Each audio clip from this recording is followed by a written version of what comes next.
Hello guys, this is Magam Tembo. I'm a second year law student at UKZN Howard College, where the library was banned anyway. Hi, and this is Lindingo Singov. I'm also a second year LB student at Howard College.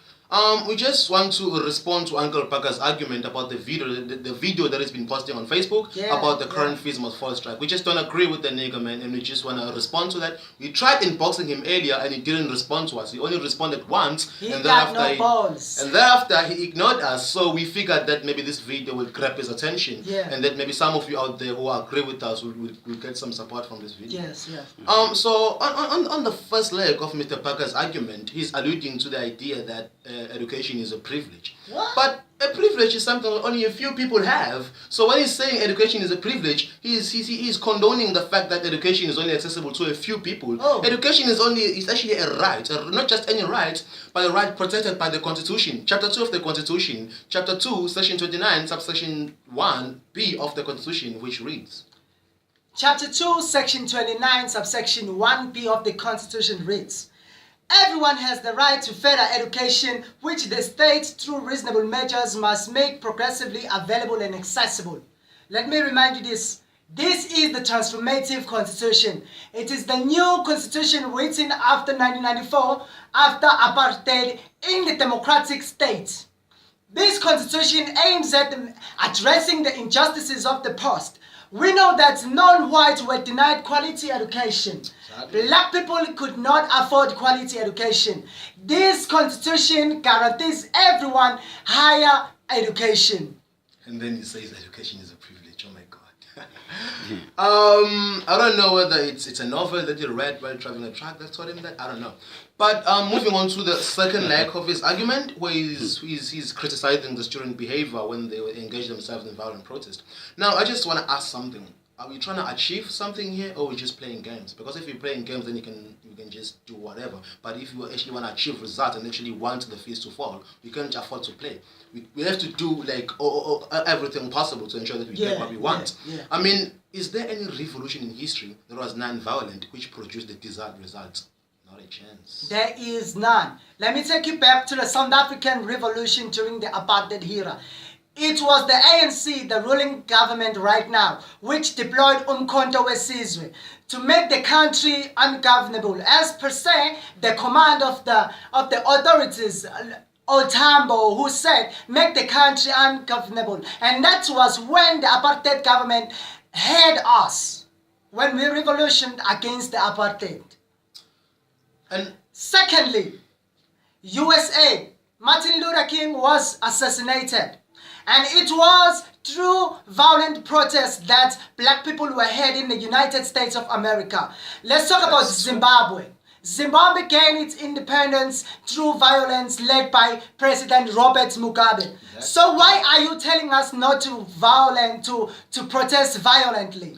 And besides, people, the authorities are to blame for the way that their subordinates address them. Exactly. I mean, if I'm begging you and say, please, can I have your attention, and you ignore me, I say, please, can I have your attention, you ignore me again. I say, please, can I have your attention, you ignore me again, and then I smack you. I said, can I have your attention? Then you give me attention. You are teaching me that the only way to get your attention is by smacking you.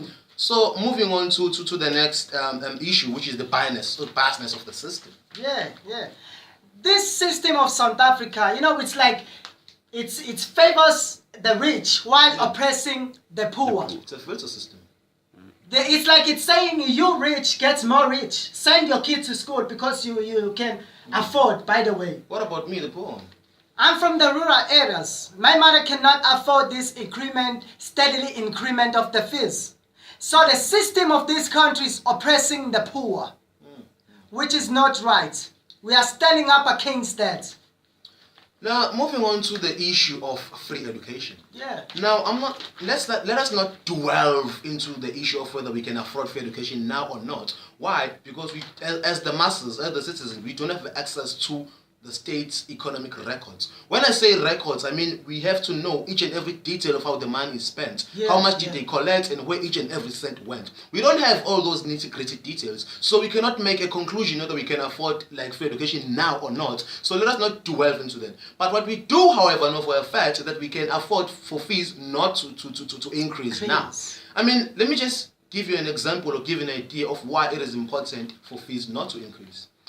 Let's make an example of a single mother who works her ass off to ensure that her child goes to school.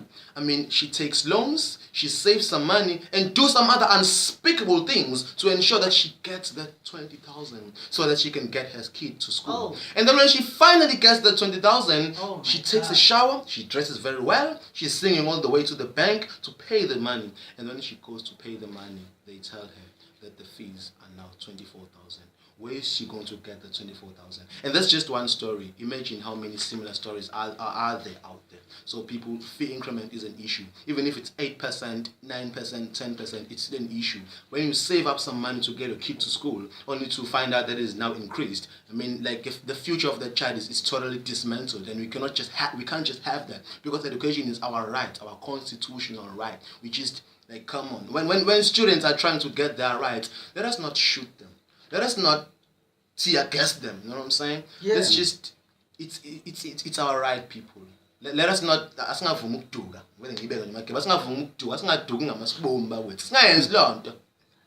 Okay, guys, we understand that, given the fact that we do not know the accurate state of financial record of South Africa, but the government should give us hope that one day there is going to be a free education by decreasing the fees. We know that it's not something that is going to happen overnight or tomorrow, but it's going to happen gradually. The government should make sure that in the rich, the poor also are uplifted, not oppress the poor and tell them how to protest, telling them not to be violent in their protest. No. The general idea is equality, but when it comes to the practicalities of equality, the relevant term there, or the relevant principle, is equity. I don't know if you get what I'm saying. If you don't get what I'm saying, hit me up on Facebook, or you just call me, especially girls. Let me remind you one thing. There are millions of rands that are returned back to NSFAS. Why there are students out there who are sitting at home with their good matric marks, not in varsity. Mind you, there are billions of money that are being corrupted in government. And then you have the guys to come and tell us that we cannot afford free education. But you increase the fees. Fees must fall. Fees must fall. Power.